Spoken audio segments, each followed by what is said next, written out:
All right, take it away. Hey, welcome everybody to this special edition of the workbook lesson discussion. Today we are meeting at a slightly different time, well, different day actually, but it's nice to have everybody here. And as you know, we are recording this session, and therefore anything that we discuss here may and possibly will be used online and shared broadly. So please keep that in mind. And here we are. So we plan to discuss lessons 197 through 203. And just like happens every periodic interval, around 200, we have a review of the previous sessions, previous lessons.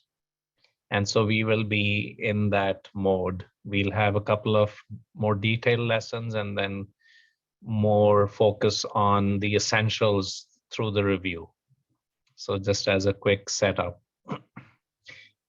Ardith, welcome. Hi, thank you. All right. Welcome. I changed your name, Ardith. Thank you. So we have, other than Johanna and myself, Sharon and Peter on the call. We are jumping right in to discuss lessons 197 through 203. But as we normally do, why don't we start this with a short prayer? Do we have someone who can lead us through a short prayer to invite the Holy Spirit and our Holy Communion to be as one, so to speak?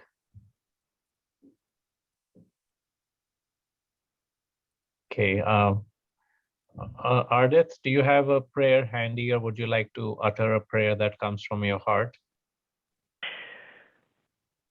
I think the prayer that comes from my heart is for all of us to just be still for just a moment and thank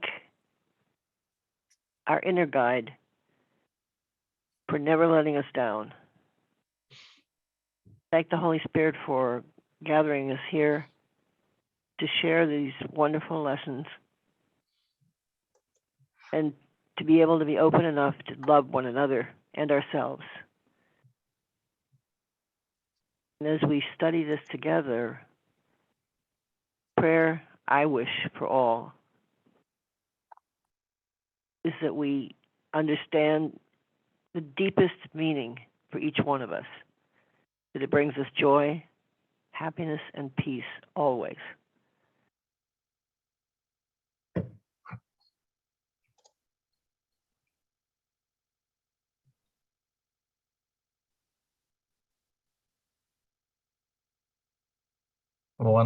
Thank you so much, Ardith. One of the things that we are told is a good idea is in the morning when we wake up is to in a sense define with the Holy Spirit what kind of day we want. And your prayer reminded me of that. And whenever I remember, I ask for exactly that. I would love to have a day that's full of peace, joy, and love. And so Holy Spirit, please continue to be my constant guide, which the Holy Spirit is in any case. It's just a matter of whether I'm willing and available for that guidance. And so that's what it reminded me of. Well, I'm glad it did. It wasn't quite a prayer. Actually, it was just something that just welled up. And as you asked me, it's the best when we're not prepared. We have no expectations. But I agree with you completely about that morning beginning. I find my day seems to have a little bit different of a feel to it when I remember that, so that even when problems appear, I remember that. And my mood can change very quickly. I don't know about anybody else, but sometimes it doesn't take much. And I'm thankful to you that you brought that out, Manu. Thank you. Thank you. Okay, so let's jump in here. I'm going to share lesson 197 momentarily as I get my document ready here.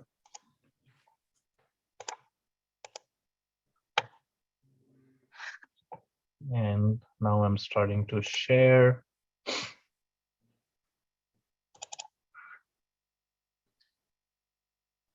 So if we would glance at lesson 197, that's the first lesson. And the title is, It Can Be But My Gratitude I Earn. So I'm going to read through the first paragraph and then let's see what we would like to talk and discuss. Here is the second step we take to free our mind from the belief in outside force pitted against your own. You make attempts at kindness and forgiveness, yet you turn them to attack again, unless you find external gratitude and lavish thanks.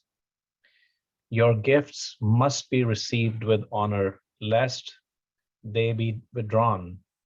And so you think God's gifts are loans at best, at worst, deceptions, which would cheat you of defenses to ensure that when he strikes, he will not fail to kill. There's a lot packed into this. I'm going to stop sharing and yield to everybody else here to jump in.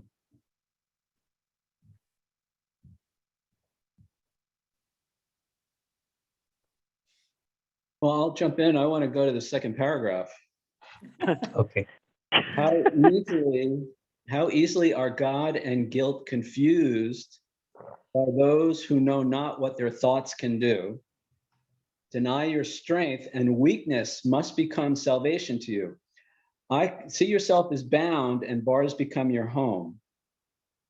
Deny your strength, and weakness must become salvation to you. So I can only speak for myself, but I've become aware that there are times that I will use weakness, supposed weakness of the body or of my financial situation or of a relationship, to try and manipulate or to get what I think I want in the world, because I don't think there's any other way for me to get it. And I will leverage weakness as a way to manipulate or to satisfy a need. And so I just want to call myself out on that I noticed that. And in effect, I'm denying my strength. I'm using weakness as my salvation. See yourself as bound, and bars become your home, nor will you leave the prison house or claim your strength until guilt and salvation are not seen as one, and freedom and salvation are perceived as joined, with strength beside them to be sought and claimed and found and fully recognized. So yeah, I mean, I equate guilt with salvation. When I see guilt in another person, that's my salvation, because they're the guilty ones, not me. So God is going to punish them, not me. But then I go ahead and punish myself anyway. So it's an exercise in futility. So I just have to say out loud, guilt is not my salvation, whether in myself or another person. I am sinless. I am innocent. I am perfect as God created me. And everything else that I think I experience and therefore need to manipulate, control, judge, is all a function of of the ego, of my ego, and the belief in weakness and unworthiness and sinfulness.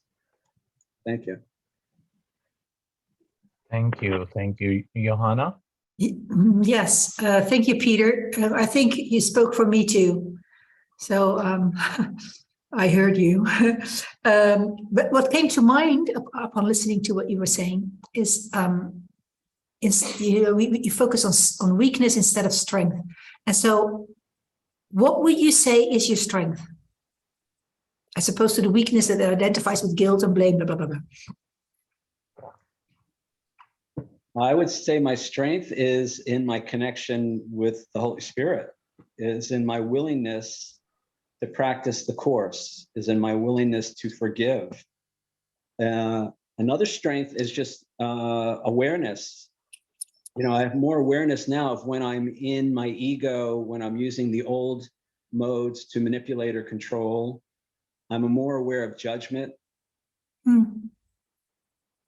don't know if that answers your question. Yes, a lovely answer, a two-part answer.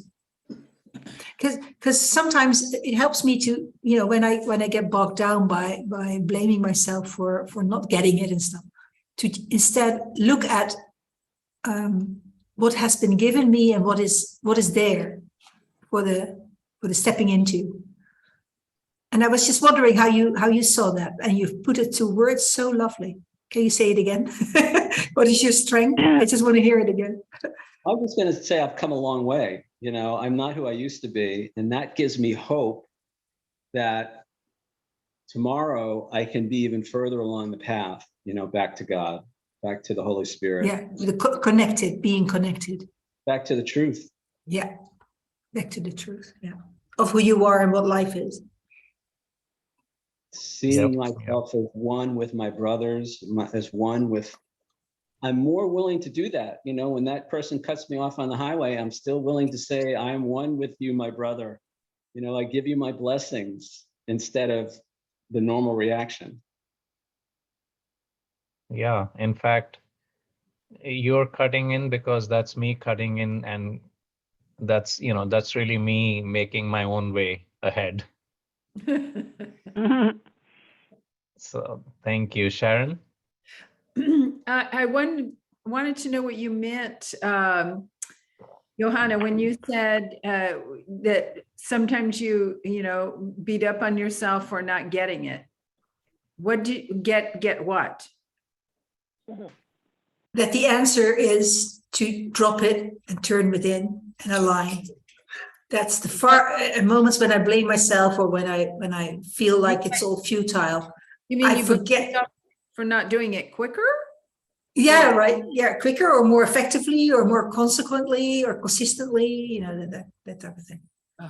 It happens less often than it used to, but it still happens. And it's sort of like indulging in a sense of unworthiness. So Yeah. Until I have enough of it. And then I start doing the dishes, or I don't know, some manual work and then a menial task, and get myself back straightened out. If that answers your question. Yes. Well, and then something Peter said reminded me of the latest miracle podcast with Alan.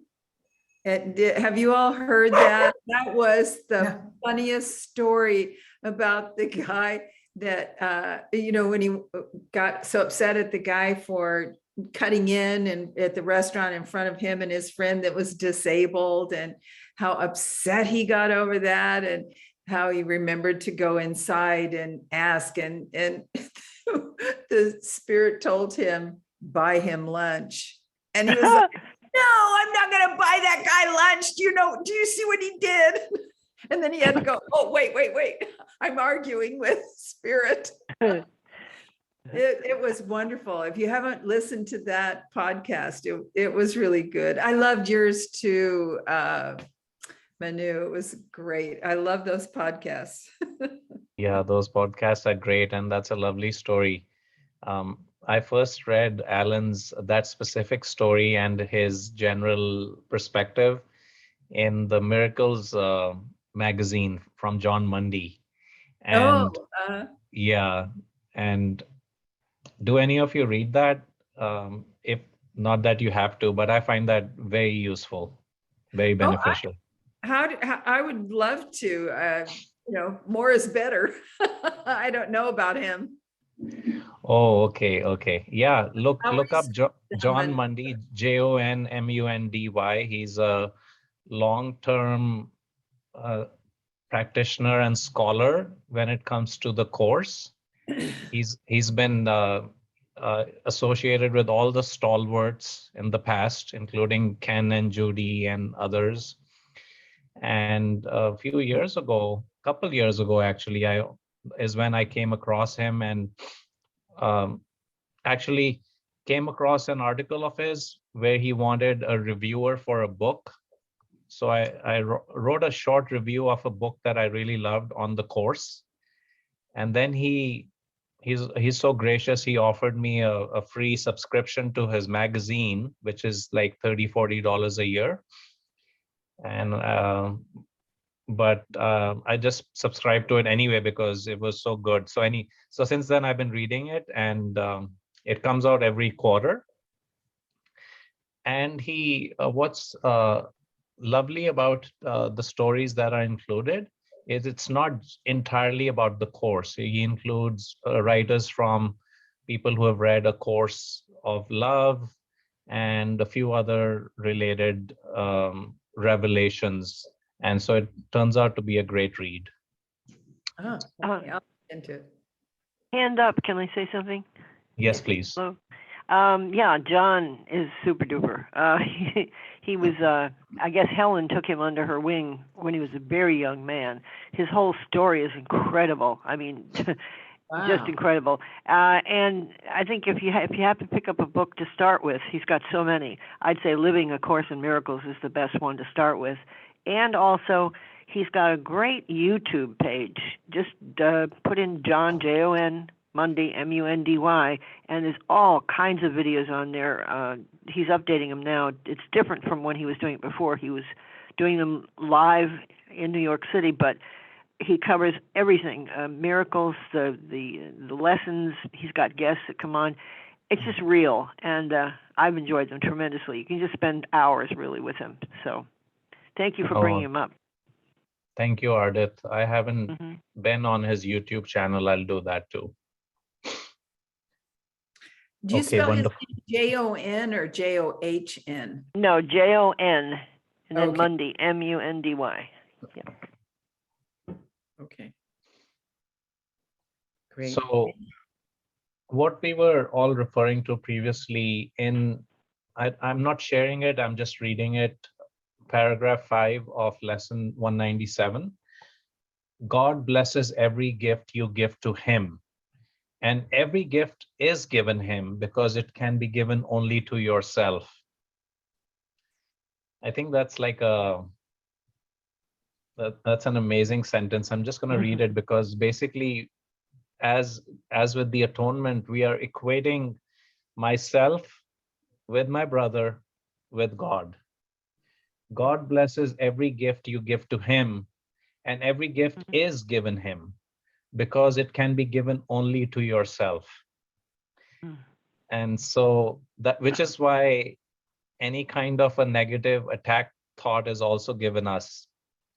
So it behooves us to just have pure loving thoughts because we are literally giving it to ourselves, otherwise hurting ourselves and disturbing our peace. Well, that's the next lesson, 198. Only my condemnation injures me. That's beautiful, Peter. Let's jump to that lesson. And would you please read us the first paragraph or whatever you think might be relevant? Only my condemnation injures me. Injury is impossible, yet illusion makes illusion. If you can condemn, you can be injured. For you have believed that you can injure, and the right you have established for yourself can now be used against you till you lay it down as valueless, unwanted, and unreal. Then does illusion cease to have effects, and those it seemed to have will be undone. Then you are free, for freedom is your gift, and you can now receive the gift you gave. Let me just see if there's anything else here. Condemnation. Peter, in the second paragraph, the first sentence is also, actually, the first bit is also very interesting. Yeah, I was going to read that second paragraph. Okay, please go for it. Condemn and you are made a prisoner, forgive and you are freed. Such is the law that rules perception. It is not a law that knowledge understands, for freedom is a part of knowledge. To condemn is thus impossible in truth. What seems to be its influence and its effects have not occurred at all. Yet must we deal with them a while as if they had. Illusion makes illusion. except one. Forgiveness is illusion that is answer to the rest. So yeah, condemn and you are made a prisoner. Forgive and you are freed. I mean, again, this is, this speaks to the law of oneness. We're all part of what I do to another. So what I do to another, I do to myself. What I fail to do to another, I fail to do for myself. I see only myself. I'm one with God and with my brothers. I mean, this is, in the old days, we'd say, what goes around comes around. And now, the secret of salvation is, but this, you're doing this to yourself. So whatever I think is being done to me, I'm doing to myself through this connection, this oneness that is the truth that's underneath the illusion. I'm bobbing on the surface of the illusion, but once I go below, it looks very different.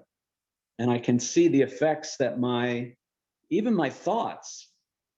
I'm very careful now. I shared this, I think, last week. My knee-jerk reaction when somebody did something I didn't like, I would curse them. Even if I didn't do it out loud, my negative thoughts would be, oh, you jerk, or, whatever.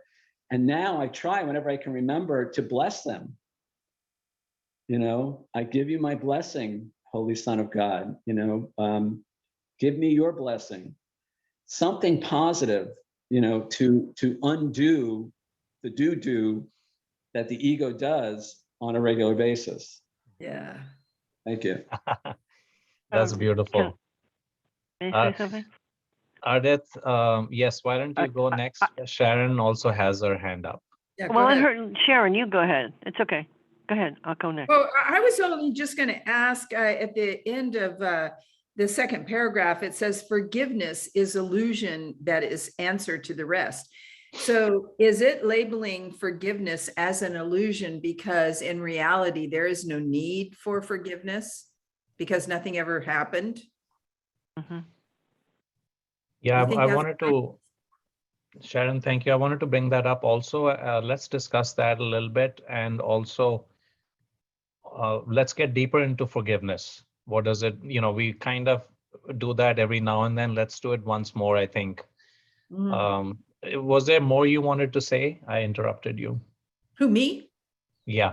Oh, no. I was just wondering if that's because for it to say forgiveness is illusion that is answers to the rest. That seems like an odd statement, unless what it really is saying is that there is no need for forgiveness in reality. There's only need for forgiveness in the world. I think. That's exactly what it means. Oh, because in heaven, there's only love. There's nothing to forgive. right, exactly. Yeah. And in other places, it says so. Okay. If you were to search, for instance, forgiveness, illusion, if those two words together, you might get to other places where it says something similar than this line that you just quoted. With explanation. Yeah, go ahead, Ardith. Sorry. I'm sorry, I don't not being able to have my hand up there. But anyway, I'm glad that Manu is going to bring this forgiveness issue up. But what really gets me with this is it's so clear now that I'm reading it. Forgive and you are freed. Condemn and you are made a prisoner. Such is the law that rules perception. It is not a law that knowledge understands. It's just not. Freedom is a part of knowledge.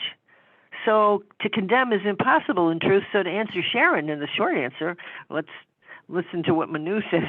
But forgiveness, it sure is an illusion, but it's giving us kind of like handing it to us on a plate saying, okay, you illusionary beings, take this forgiveness, go with it, and you don't have to worry about the rest. I think there's some place that we read that if you get one particular lesson, for instance, in the workbook, and you get it all the way through, you don't have to go through all the lessons. You got it. Right. And this is the way I'm looking at the forgiveness issue. It's just so plain. I go over it myself, pass over it day in, day out. That this is a lesson the stupid illusory ego gets us to learn. And if we can learn it and learn it quickly, wow, this particular paragraph, I'm gonna read this over almost daily to remind myself. Yeah. Thank you. Yeah, thank you for bringing it up, Sharon. Ardith, what? Like I said, we've all discussed this many times before. Can you share with us what forgiveness means to you and how you might practice it on a daily basis? Oh, you would ask me, right? Well, let's put it this way. I probably don't have it down exactly the way that it's described in the course all the way through, but just along the line of this, I think I'll give an example. Maybe this is the easier one. I don't know if any other individuals experience this a lot, but there's waves of this happens. I get friend requests on YouTube for my page. I mean, almost daily, and it's almost always from a male, and he almost always is a military retired, and he almost always lives in a foreign country, and he almost always has pictures, all kinds of pictures taken from other people's sites. And I said, oh, here it is again, requesting my friendship. And this is a small thing, but I found myself getting irritated. I'm saying to Holy Spirit, why do these men keep coming into my page? And why are they're not who they say they are? And I have to stop and I have to do, and I just got it. Well, don't worry about it. Just, delete the request, block them from because they're not who they say they are. And then just send out that forgiveness. Because whoever is behind all that, and the forgiveness is simply, you're really not doing anything to me at all. I don't have to worry about it. It's the Holy Spirit has it in hand. And I guess if I extended that out to everything else, and last week and this past week, I've had some very deep issues to bring this up to my mind. Nothing really has happened. Nothing really has gone on. This is what this entire illusion is about. And the more that we relax, and I think I heard in a podcast or a webinar just yesterday or the day before, Sarah St. Clair, also a teacher of the Course in Miracles, bringing a very important and very simple thing to light. And that is, when we get all discombobulated and angry and all kinds of things and we don't know what to do and we're wanting to figure out how to fix this and fix that, just sit down, have a cup of tea, and just literally just hand it to the Holy Spirit and let it go. I know that sounds easy, but it isn't easy. But once we do it, it's a relaxation moment. It's a moment where forgiveness, we see it kind of what it is. It's a tool. And now we see it in this paragraph number 2. Forgiveness is the illusion to end all illusions. So whether they're big things, family issues or world issues or whatever, or whether they're little things like somebody coming in and trying to get you to friend them when they're not who they are, these are opportunities for us to do this, to realize it's not really there, but we'll use this tool anyhow. So that's my long answer to a short question. Thank you. Very helpful. Who would like to go next to share their response to my query? What was your query? Oh, let me. Yeah, well, what does query? Yeah, define forgiveness and how you apply it. Peter? Yeah, I was going to say, it's in the Course, at least, it's deceptively simple. It says to forgive is to overlook or look past. Now, much easier said than done, but I try to apply that literally. I overlook or look past, the problem that's right in front of me. I focus my attention past it, and the Course has a bunch of techniques. Focus on your brother's kindnesses instead of his bad behavior. But the gist of it is to look past whatever we think is in front of us that's upsetting us, and to make that decision. Now, I have a guy I studied the Course with, and he says he's got a 3-step process. It kind of comes out of the responsibility for sight in chapter 21. And the first step of forgiveness is take responsibility for what you see. So whatever's happening, whatever I think I'm seeing that's upsetting me, I recognize that that's a function of what's going on in my mind. It's an outside picture of an inner condition. So I'm not really seeing anything out there. I'm seeing what's in here reflected out. Step 2 is to ask to see it differently. And this is what I have to stop. I got to stop that train and say, Holy Spirit, and this is the shift in perception that the Course talks about. Help me see this differently. Help me see this person the way you see them. Help me see myself the way you see me.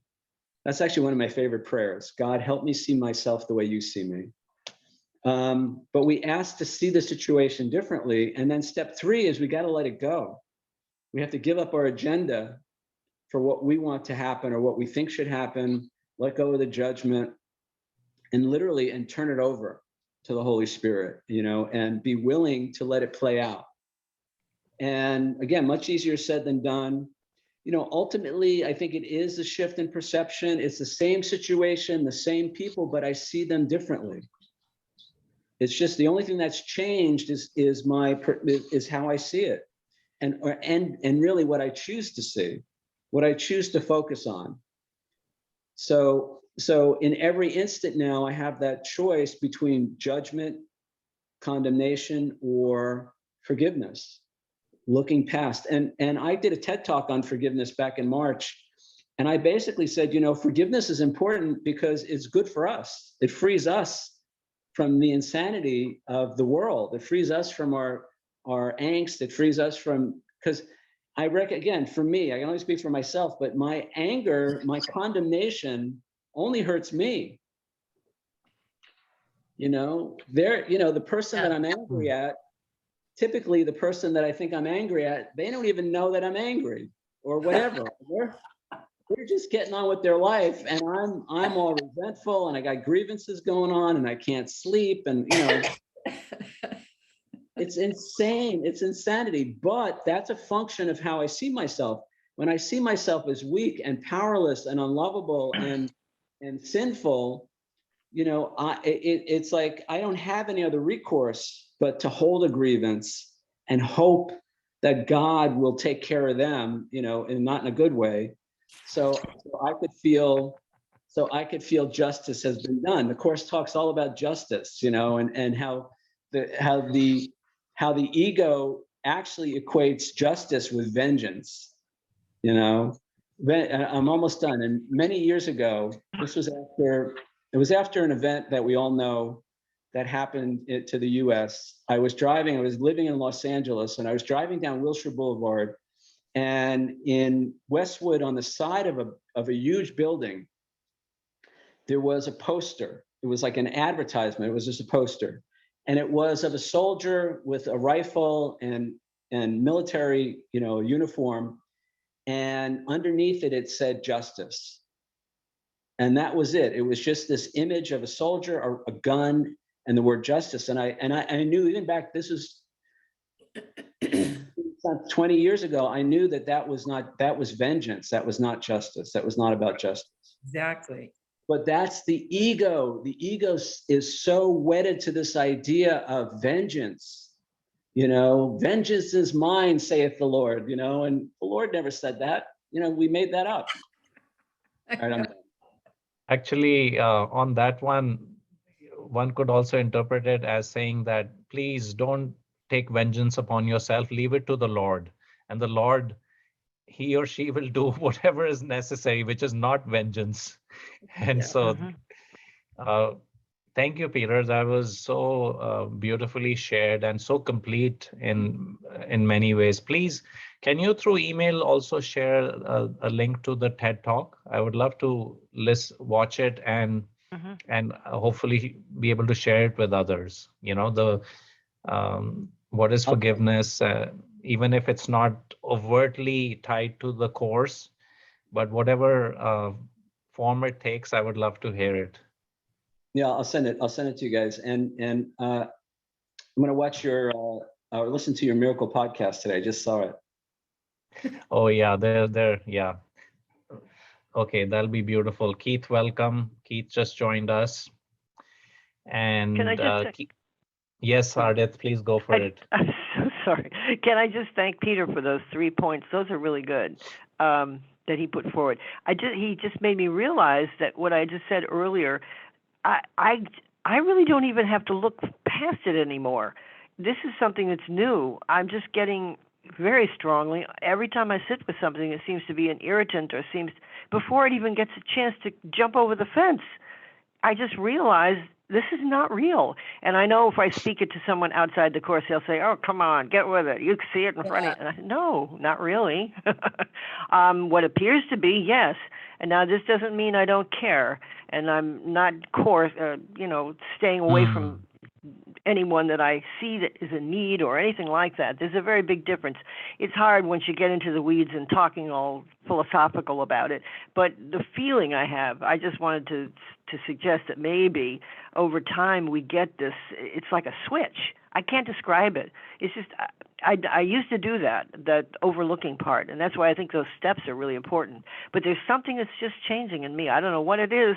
Thank you, Holy Spirit, but I really am feeling very different right now about about forgiveness. Yeah. That's Good. beautiful. That brings up another real, just very quickly, Gary Renard said this many years ago, and I see it true. The way I know that I've forgiven is that I'm not upset by what used to upset me. Yeah. Yeah. So if I used to have a thing, and actually I think Gary had this, when people would tailgate me, like on the highway, because I'm driving too slow. I used to be so, and now I just get out of the way. I just let them go. It doesn't faze me. Yeah. So that's a good way to know. That's a good way to know when we've actually let go of it. And the other thing that came up for me too is to remember that when somebody is acting crazy, it's a call for help. Yes. It's a call for love. So I have an opportunity in that moment to bless them, perhaps quite literally, or to help them in some way, to recognize that when people are, and there's a lot of this going on now, you don't have to go, and go to the grocery store and see it. People acting crazy, it's because they're afraid. It's because they're mired in fear. And I can see myself in that person, and then I can say, is there a way it can be helpful? I'm here only to be truly helpful. Right. So is there some way that I can help this person? I don't have to take, and one of the things I talked about in my talk was to not take stuff personally. And that's the ego, that's the lifeblood of the ego. The ego takes everything personally. Right. Right. And it turns out nothing is personal. What somebody else does, it's always about them. It's never about me. And what I do is always about me. It's never about them, even though I want to blame them. Peter brought up that page 28 in the manual. I'm only here to be truly helpful. That is such a fantastic guide, read along with and really absorbed. I think it's page 448 about taking responsibility. Reading that one first and then sticking on page 28. That just came to me that was why he brought it up. Well, for me anyway. Thank you. Reminder. Yeah, no, that's beautiful. And like the course says, as we read previously, forgiveness is the last illusion. And also the course says in one of these current lessons, it might even come up in our study today, I'm not certain, where it says something like, our goal is to be in peace and at peace. And that is the, in a manner of speaking, the state that we can achieve, which would be then the bridge to vision and to knowledge eventually when the time is right. So let's see if it comes up. But then related to everything that we've discussed in the last 10, 15 minutes, especially around forgiveness, related to that is this essential concept which keeps coming up. I'm not a body, I'm free. And that this makes a firm appearance in the review that follows these lessons as well. Because if I'm not a body, and if what I see out there is not a body either, then that's where all the egoic stuff comes from, right? So if I'm worried about something, it's because I think I'm a body, so I'm concerned about my health, my wealth, my safety, well-being, etc. So Lesson 199, I'm not a body, I'm free. Freedom must be impossible as long as you perceive a body as yourself. The body is a limit. Who would seek for freedom in a body looks for it where it cannot be found. The mind can be made free when it no longer sees itself as in a body, firmly tied to it and sheltered by its presence. If this were the truth, the mind were vulnerable indeed. Just gonna go through some of the remaining stuff that I have here. Later on in the lesson, it says, be free today and carry freedom as your gift to those who still believe they are enslaved within a body. And so as we go around, this is a quick note that I'm inserting here as we read this. I think we are called, there's another amazing teacher, Beth Geer, that I really love. And she clarified this for me really well. She said that basically, just like the lesson is saying, stop thinking of yourself as a body and just don't consider being a body or others being a body. And as the course tells us, see the spirit, see the love, see the goodness in the person, look past, Peter, like you were saying. So as you're looking past their physical form, kind of look inside them, the peace and the love that they already are. So I think that's what this lesson is saying.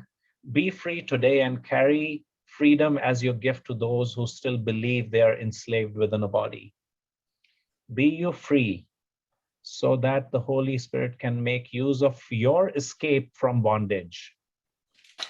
Please note this because, it's asking us to be free first, to be atoned first, so that the Holy Spirit can take full advantage of our body as a communication device to reach this message and to deliver this message to our brothers who still think they are bodies.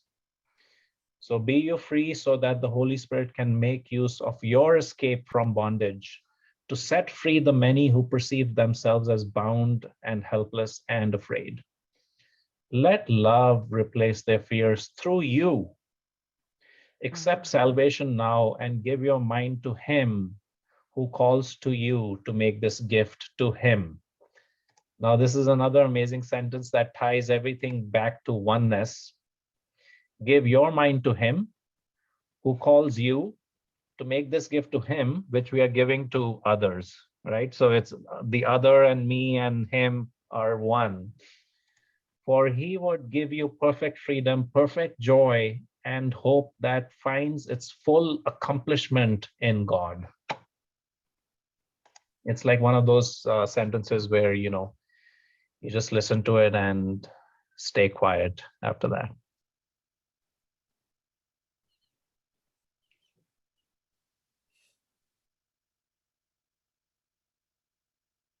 Johanna. It's interesting that the paragraph that you just read talked about freedom, because that's, of course, what forgiveness is all about. Freedom from bondage to mistaken notions that we have active in our minds. And that, as Peter illustrated or explained, project all kinds of distortions out there. And so the basis of forgiveness, the way I see it, is the recognition that what I'm seeing is a distortion. And as long as I don't forgive, I keep seeing the distortion. And that's not helping anyone. It's not helping me. It's not helping anybody else. And I stay isolated as long as I hold on to that distortion. Thank you, Johanna. And this takes us to the next lesson. And I think Keith had his hand up. Keith, please speak. Sorry about that. No problem.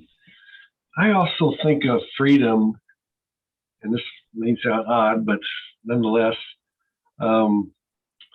freedom to choose the separation.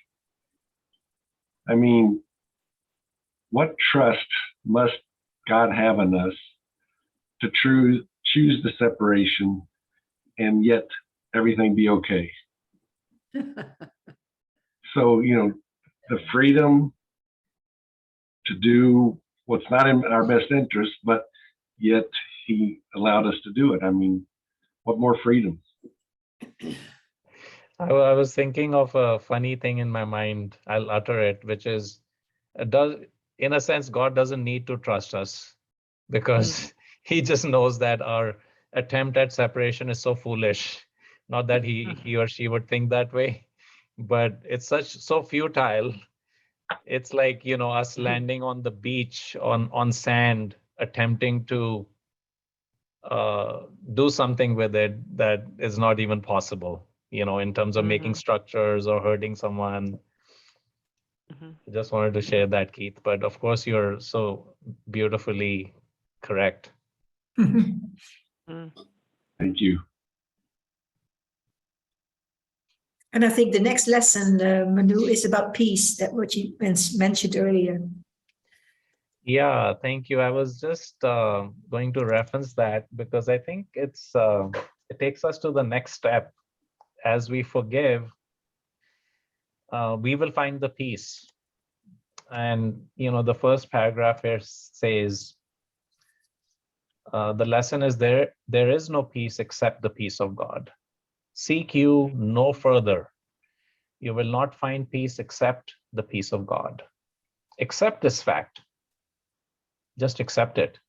And save yourself the agony of yet more bitter disappointments, bleak despair, and sense of icy hopelessness and doubt. And then it repeats the sentence, seek you no further. There is nothing else for you to find except the peace of God, unless you seek misery and pain.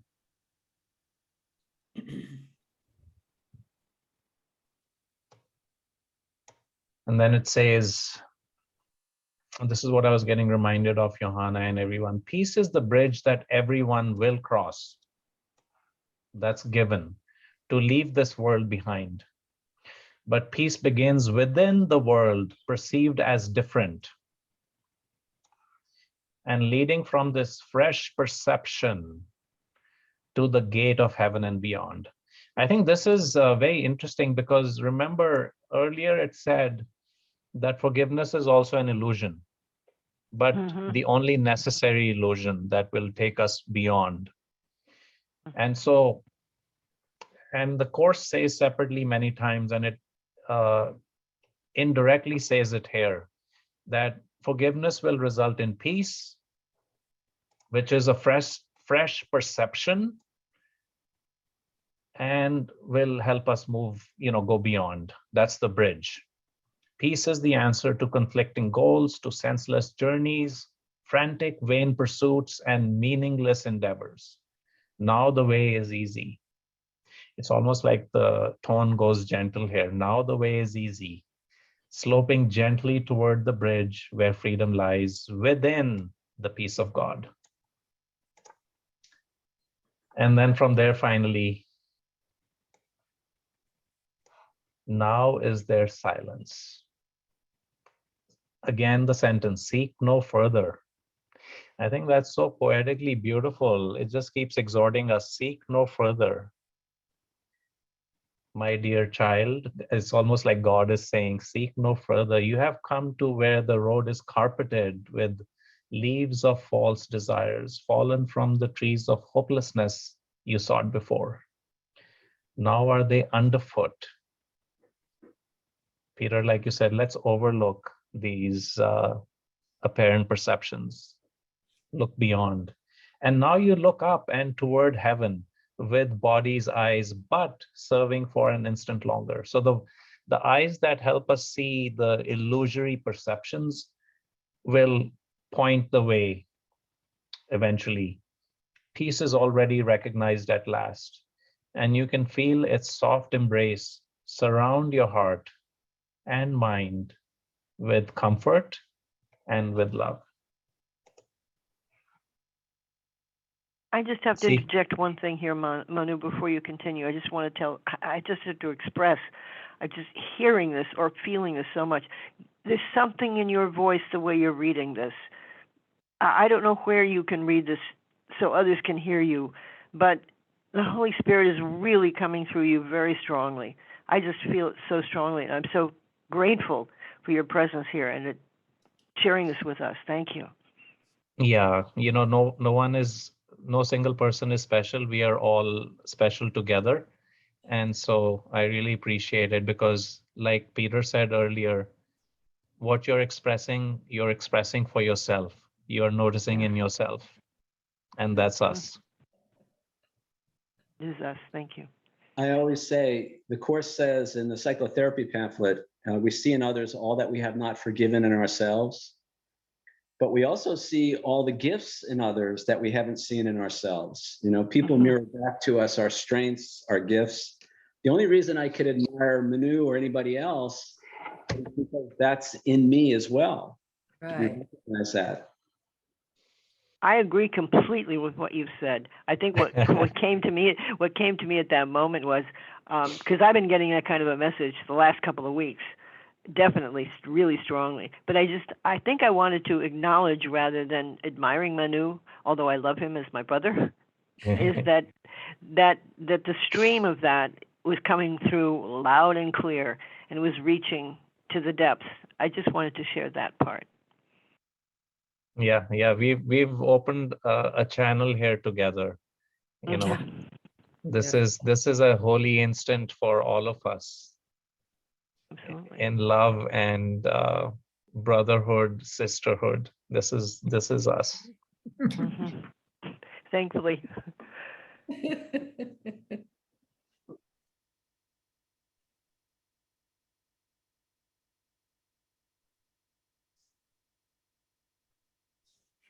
Well, after that, let's make an attempt here to wrap this up from a lesson standpoint.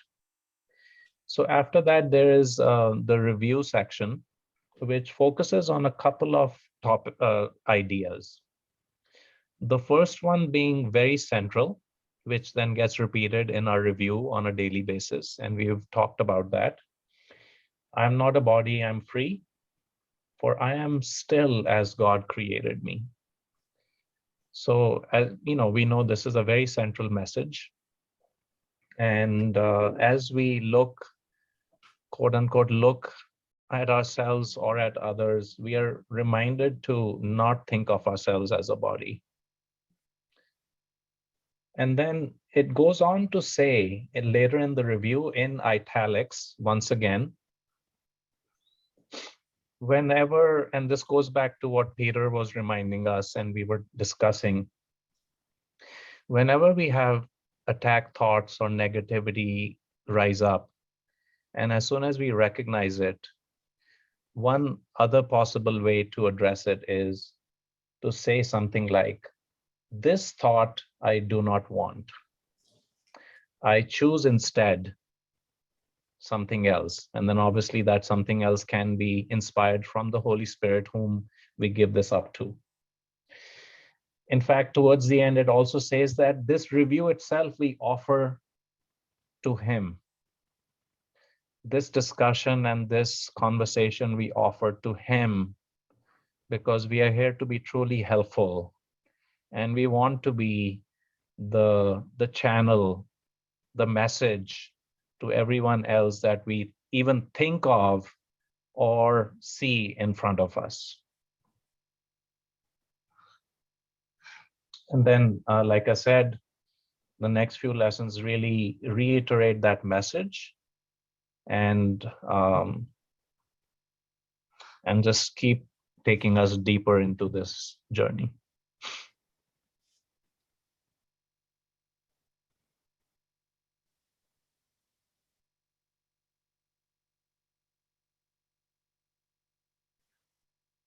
Johanna, you're muted. It's interesting that you refer back to what the review, the introduction actually says, this thought I do not want, I choose instead. Because it reminded me of something you said at the beginning. What was it again? Oh, I lost my train of thought, sorry. That's okay, it'll come back. Speak anytime, of course. Yeah, thank you.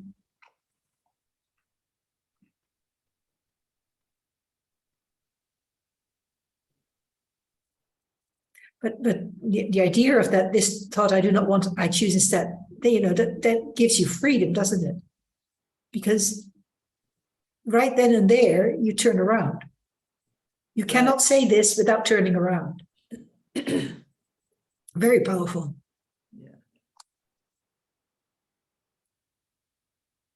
Yeah, we so easily forget that, again, what Peter said earlier, we are entirely responsible for what we are experiencing now, what we see, what we feel.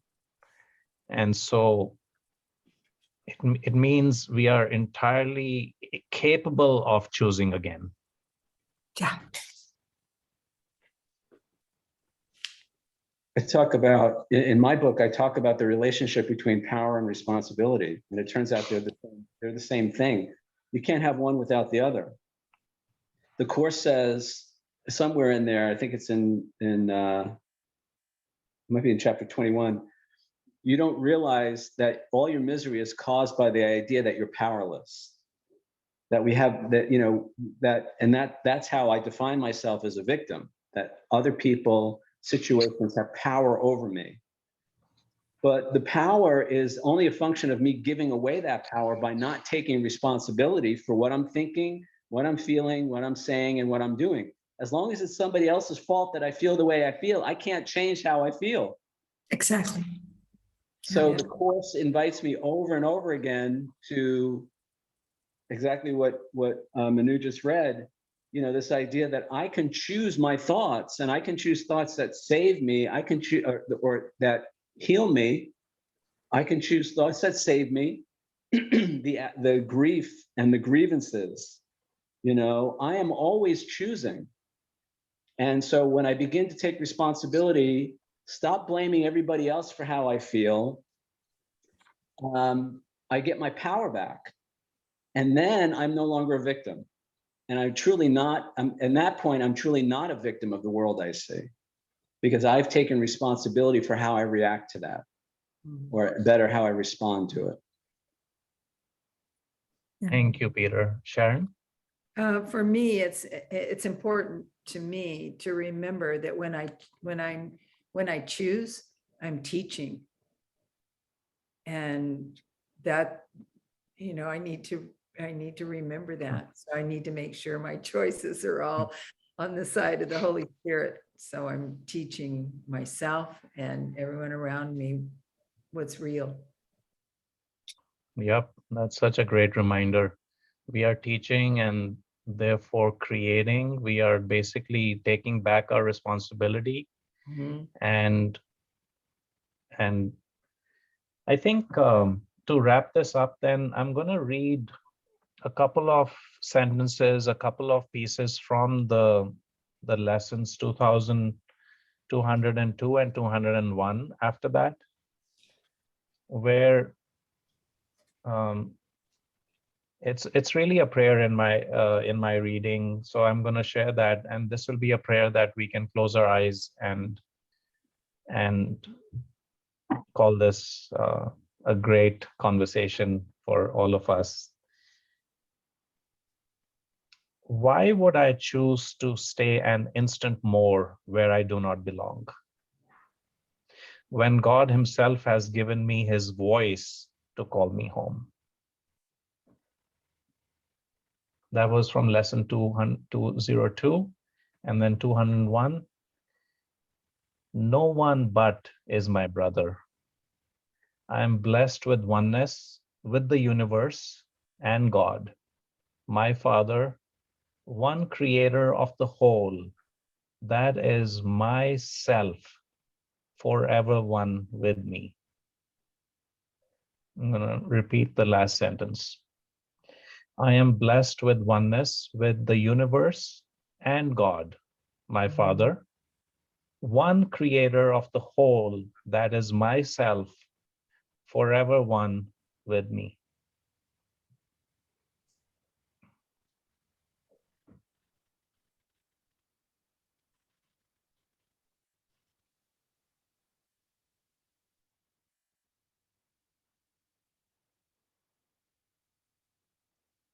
Thank you, everybody.